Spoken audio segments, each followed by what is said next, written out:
Ndabaramukije cyane amahoro y'Imana bane namwe. I greet you all, may the peace of God be with you. Nukuri turanezerewe kubera mwebwe. We are truly happy because of you. Kuko muri abantu b'umugisha. As you are blessed people. Kandi muri abantu b'umunezero. And you are joyful people. Abantu Imana yishimiye ikabacungura. A people that God was happy about and abantu bacungujwe amaraso y'igiciro. Those who have been saved by the blood. Ikitunejeje rero.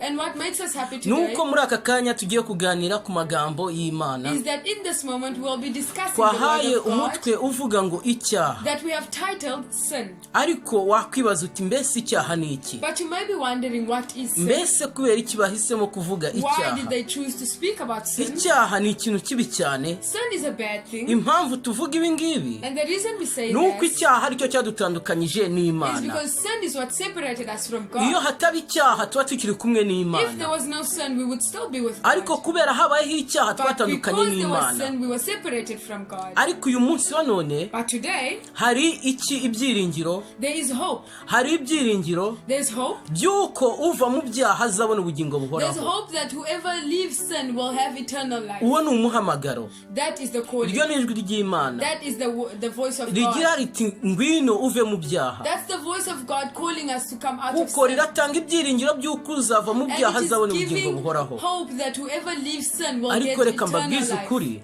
But I will be honest with you. Nta mahoro y'umunyabyaha. There is no peace for the Igihe ukiri mu byaha, when you are still in sin, uzahora ubabara. You will always be sad. Igihe uri mu byaha, and when you sin, uzahora ufite inimba. You will always be depressed. Igihe uri mu byaha, when you are sinning, uzahorana ubukene bw'isi. You will always be poor. Ariko nuzibukira ibyaha, but when you rebuke sin, uzaba uri mu nzira yo kwegera ubugingo buhoraho. You will be in the path to gain eternal life. Ese ujya ukora icyaha? Do you sin? Ese ujya ugitegura? Do you prepare for sin? Mbese iyo ukoze icyaha, when you do sin, ujya ugira ukuntu wihana? Do you repent? Birashoboka.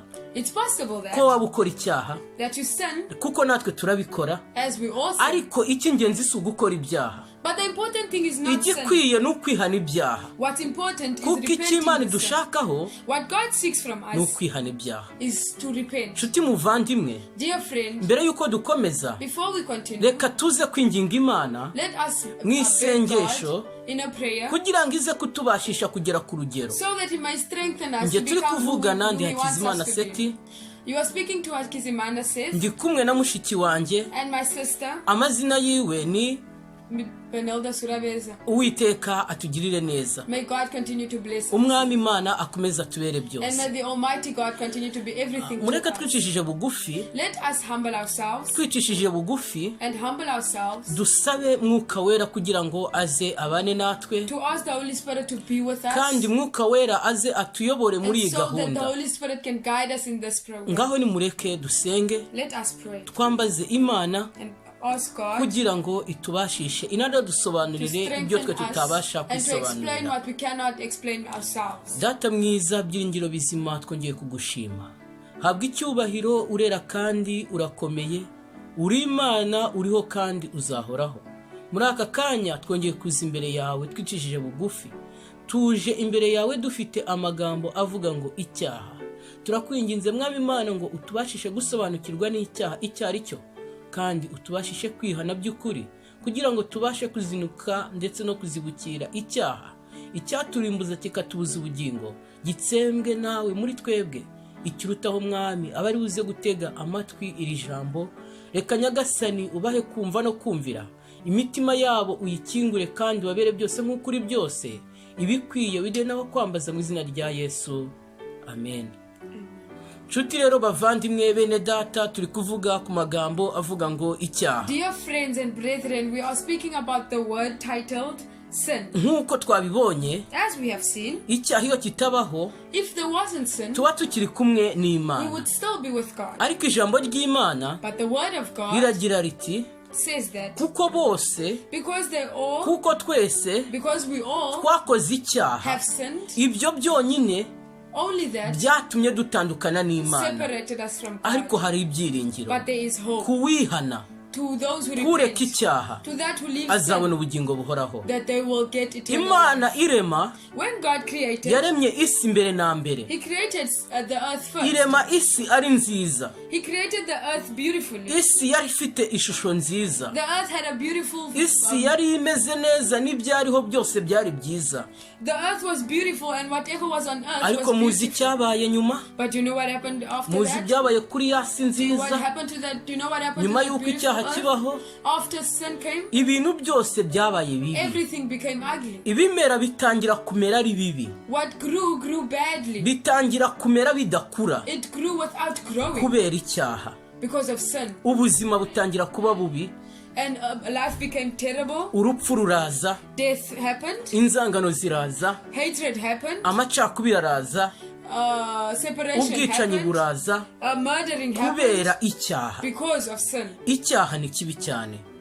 Sin is very bad. Nshuti rero muvandimwe, reka ibyaha, Dear friend, I urge you to leave sin. reka ubugambanyi, Leave reka traitering. ubusambanyi, Leave adultery. reka ibintu ibyo ari byo byose bigutandukanya Leave n'Imana. whatever is separating you Iyo from God. dusomye ijambo ry'Imana nk'uko riri, When we read the word of God as it nk'uko is, byanditswe ndetse bikoreshejwe n'Imana, as it is written, iyo tunyarukiye mu God, byahishuwe igice cyaho cya 21, when we read in Revelations chapter ku murongo 21, waho wa mbere on the first verse, tuhabona amagambo akomeye cyane. we find a very powerful Ni word. amagambo akomeye kandi ababaje, It's a powerful but very sad ni amagambo word. yerekana iby'ijuru rishya ndetse n'isi nshya. It talks about the new earth and new heaven. Yerekana yuko hazabaho ijuru rishya ndetse n'isi nshya, It shows that there will be a new earth and a kuko new ijuru heaven. rya mbere n'isi ya mbere bizaba Because the byakuweho. old heaven and the old earth will have been Ushobora removed. It kwibaza will uti mbese disappear. ni ukubera iki ijuru rizakurwaho n'isi You may igakurwaho? wonder why heaven and earth will disappear. Ni ukubera icyaha.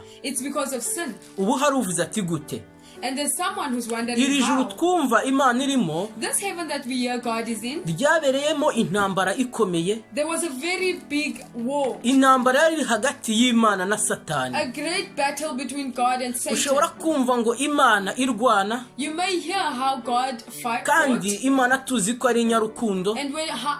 As we know God as a loving Ushobora God, kwibaza uti mbese Imana yagiye mu ntambara ite? you may wonder how God became to be part of a battle. Ni wowe watumye Imana ijya mu You ntambara, are the reason that God went to ni battle. njyewe watumye Imana I ijya mu am the ntambara. reason that God went to battle. Ijuru ry'Imana rihinduka ibibazo, God's heaven became of problems. Imana n'abamarayika bararwana, God and the angels began to abamarayika fight. beza n'abamarayika babi bararwana, The good and the bad. nuko mu ijuru haba intambara. And in heaven there was a battle. Intambara iterwa no kwishyira hejuru kwa Satani, A battle that was caused by Satan putting himself kubera high. ko Satani atashakaga kumva amategeko y'Imana. Because Satan did not want to hear the rules of Niyo God. mpamvu tubona iby'ijuru rishya ndetse n'isi nshya, That's why we see about the new heaven and the new kuko earth. ijambo riravuga ngo Because the word says mu that byahishuwe igice cya 21 in Revelations ku 21, murongo waho wa mbere, verse 1, mbona ijuru rishya n'isi nshya, I see a new heaven and a new kuko earth. ijuru rya mbere n'isi ya mbere byari For the bitakiriho, old heaven and the old earth had disappeared. ndetse n'inyanja yari itakiriho. And the sea was also gone. Ibyo nibyo bizaba, And that is what's going to happen. ibyo bizaba ku gihe cyo kurangira kw'iyi si. That will happen when the earth Ijuru rizavaho n'isi iveho kubera yuko the ijuru earth ryabereyeho and heaven intambara. will disappear because in heaven there was a battle. Icyaha cyatumye n'ibibazo bivuka mu bwami bwo mu ijuru, Earth caused problems to arise in heaven. kugeza n'ubwo ijuru ry'Imana rizatwikwa kubera icyaha To the cyabayeho. point where heaven will burn because of the earth that happened. Niyo mpamvu wowe mwana w'umuntu ukwiye gusobanukirwa n'ingaruka And z'icyaha. that is why you, son of man, need to understand the origins of sin. Nyamara ibibazo bitugeraho uko bukeye n'uko bwije, All the problems that we ahangaha see mu buzima bwacu ntabwo tubiha agaciro. in life, we don't really value it. Nyamara ibyo bibazo byose biterwa n'icyaha. But all those problems are caused by sin. Nyamara tumenye ubwenge twazibukira ibyaha. If only we were clever enough, we would rebuke sin. Nshuti muvandimwe mwene data, reka nkubwize Dear ukuri. friend, brethren, let me be honest with you. Mbere y'uko icyaha kibaho, Before there was sin, umuntu yari inshuti n'Imana ku rwego rutangaje, man was God's friend at a great extent. ariko umuntu amaze gucumura But after man had sinned, yatandukanye he n'Imana. separated from God. Turiba, we steal, dukora ibintu bimeze bibi byose, we do all kinds of bad ariko things, ibyo byose bizatuzana ku but rubanza. all of that will lead us to judgment day. Iyo dusubiye mu itangiriro, And when we go back to Genesis, tubona uburyo ki Imana yaremye ijuru n'isi. we see how God created the heavens and the earth. Tubona ukuntu Imana yaremye ibintu byiza. We see how God created all good things. Tubona uburyo ki Imana yaremye umucyo ikawutandukanya We n'umwijima. see how God created light and separated it from Nyamara ngo darkness. imaze kurema umucyo n'umwijima ngo yarabyitegereje ngo ibona ko ari And byiza. after he created heaven, after he created the light, he saw that it is beautiful. Bivuze ngo Imana yaravuze ngo ni byiza.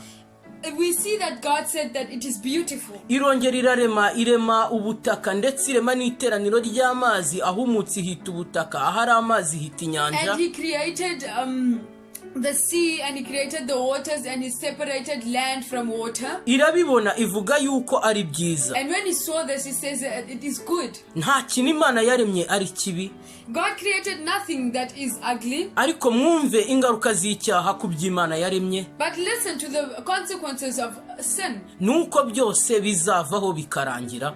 Everything that God created will perish. Kandi ikibabaje, And the sad thing is natwe that turi mu bintu we bizarangira are mu also bizarangira part hano of ku that isi. what will end when all ends on earth. Ariko igishimishije But what the good news is, nuko hari ibyiringiro ku there is bazaba hope to barayihannye bakareka those who ibyaha have byabo. repented and left sin. Nshuti rero muvandimwe, Dear friend and reka brethren, nkugire inama iruta izindi. I will give you good advice. Garukira Uwiteka bigishoboka. Come back to God while it's Va still mu possible. byaha bigishoboka. Leave sin while it's still Reka possible. kugira nabi bigishoboka. Leave bad deeds while it's still possible. Reka gukora ibidakwiye uyu munsi wa none ugarukira Leave all these Uwiteka. bad things today and Kuko return icyo to Uwiteka God. gushakaho ni ukwihana Because by'ukuri. all God wants from you is to repent. Kandi niwihana uzabona ubugingo And buhoraho. when you repent, you will gain eternal life. Ariko nukomeza gukora ibidakwiye, But when you continue doing bad iherezo things, ryawe ni ubuzima butazongera kubaho. your end will be a Ni life that ubuzima won't last buzababarira long. mu muriro utazima. It is a life that will burn Ni in hell. ubuzima buzaba muri iyi si bufite intimba ndetse It is a n'agahinda. life that will live on earth with Iherezo sadness and ry'ubuzima bwawe depression. bizarangira ubuze The end of ubuzima your mu life buzima.